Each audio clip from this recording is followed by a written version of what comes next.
Hi, my name is Ashish, and in this video we will see using submissions, suppressions and exclusions for Microsoft Defender for Endpoint and Microsoft Defender Antivirus.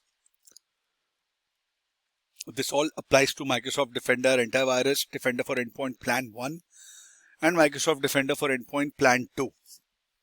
As we all know, Microsoft Defender for Endpoint includes a wide range of capabilities to prevent, detect, investigate and respond to advanced cyber threats. These capabilities includes next generation protection, which includes Microsoft Defender Antivirus. And as with any endpoint protection or antivirus solution, sometimes files, folders or processes that are not actually a threat can be detected as malicious by Defender for Endpoint or Antivirus. Now, these entities can be blocked or sent to quarantine even though they are not really a threat. So to overcome this, we submit a file to Microsoft for analysis, we suppress the alerts, or we add an exclusion or an indicator. I've covered exclusion part in my previous videos. I'll cover indicators part in the coming videos. In this video, we'll talk about submissions and suppressions. So I'll just log on to the portal and take it from there. Okay, I am logged on to the portal. Now, when we talk about submissions and suppressions, it is primarily being taken care when you're dealing with false positives, okay, or known entities that are generating alerts. You don't necessarily need to add an exclusions. Sometimes classifying and suppressing an alert is enough. Now, Microsoft recommend that we all should submit false positives and false negatives to Microsoft for analysis as well. And now, if you will check the documentation, if there is a scenario for false positive, an entity such as a file or a process was detected and identified as malicious, even though the entity is not a threat, you review and classify all the alerts that you are seeing under here, incidents or alerts. Then you suppress an alert. It will allow me to log in again. It just refreshes the token. Okay, then you suppress an alert, or you review the remediation actions, or you submit the false positive to Microsoft for analysis. How do you do that? You want to send a malware file. You want to submit a suspected email attachment. You want to submit a file or a hash. So we call this sample submission portal. Okay, if you would come here, submissions, or you go to the sample submission portal itself, workflow details, review the user reported messages, you submit to Microsoft as an admin, you track the completed submissions. Other tips: if you want to learn more, you need to visit Microsoft documentation, else you cancel it. To use this feature, turn on auditing so we can start recording user and admin activity in your organization. So if you also see this message, click on turn on auditing. Okay. Okay. So this will impact your whole tenant. Make sure that you are ready for it. Now you will get a submit to Microsoft for analysis. Click on it. What do you want to submit? You want to submit the email URL or an email attachment. Let's say I want to submit a URL. I'll do this. Discuss cloud. It appears clean. I've confirmed it's clean. It appears suspicious. I've confirmed it's a threat. Add the URL to the tenant. Allow block list as allowed entity. Messages might still be blocked if additional elements are detected as malicious by our filtering system. So you want to allow this.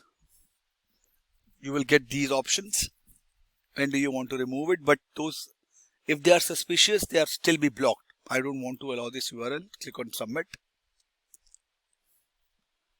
It will take it a few seconds.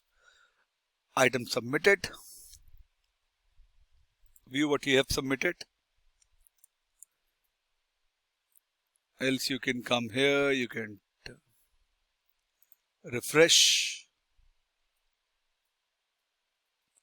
You'll see the details here as well, or you will check under submissions. It will take time, but it will come up. Same way, if you want to submit a URL or you want to submit an email attachment or an email, you have to enter those details. Sometimes you might encounter performance issues, such as a system is having high CPU usage or other performance issues, a system is having memory leak issues, an app is slow to load on devices, or an app is slow to open a file on devices. You collect the relevant diagnostic data from the Microsoft Defender antivirus. Okay, I'll define a separate video to see how you can collect the diagnostic data. Collect Microsoft Defender antivirus diagnostic data while troubleshooting these issues. Okay. And then after checking the relevant information, after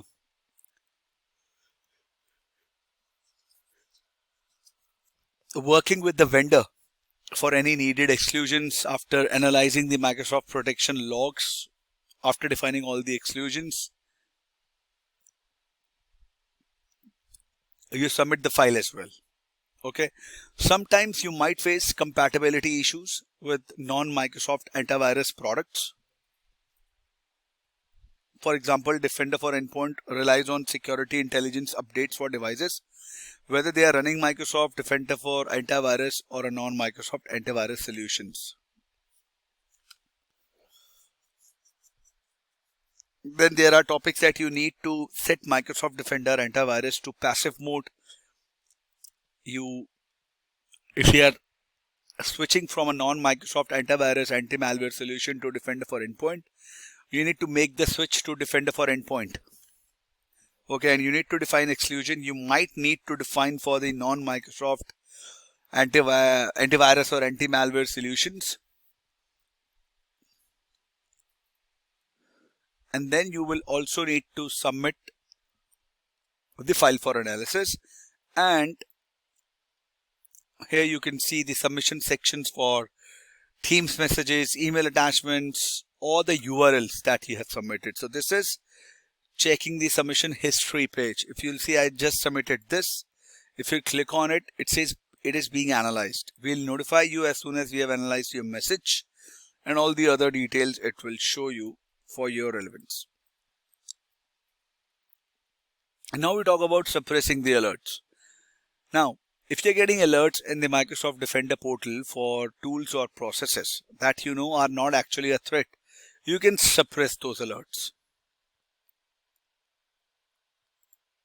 Okay. And if you want to see exactly how do the alert suppression works, you want to suppress alert on a particular device, you want to suppress the alert for the entire organization. Okay. So if you will select the alert that I want to suppress, unfortunately I don't have any alerts because this is a fresh lab tenant.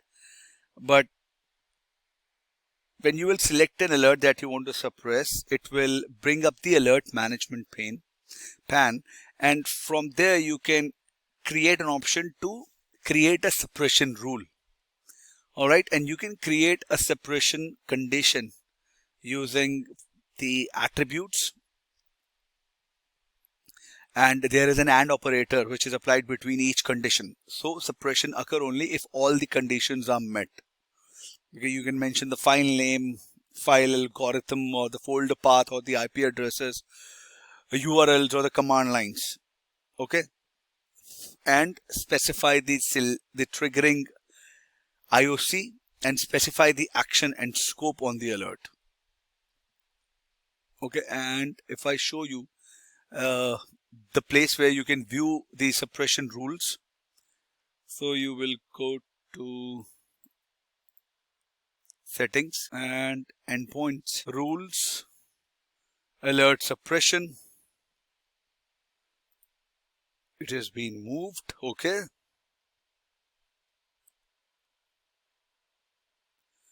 Now it's under Defender XTR and it is now called alert tuning. Add a new rule. Set alert properties where the rule applies. New rules apply onto the new alerts.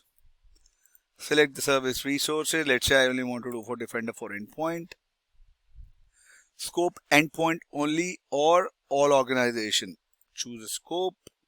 You need to mention user in search for users.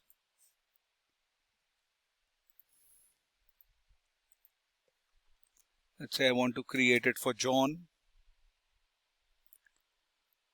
Apply. Add custom conditions where this rule applies. The file name, I will give the file name here. Let's say, or a process, right? Select an action to apply. Resolve the alert. I would say false alert. Save. And you can turn it off. You can delete the rules as well. Cancel this. False already for John. Anytime you want to edit it, delete it, you can come to this setting, which is called alert tuning, and you can turn it off or you can edit it. All right. In the coming videos, we will talk about the indicators. Like how do you create it? How do you create the indicators? How do you create indicators for files, for IPs, URL domains, or for certificates? How do you manage the indicators? How you manage the automation file uploads as well. Okay, I believe this was informational for all of you. If you have any further queries, please mention them in the comment section and I will see you guys in the next video. Thank you. Have a good day.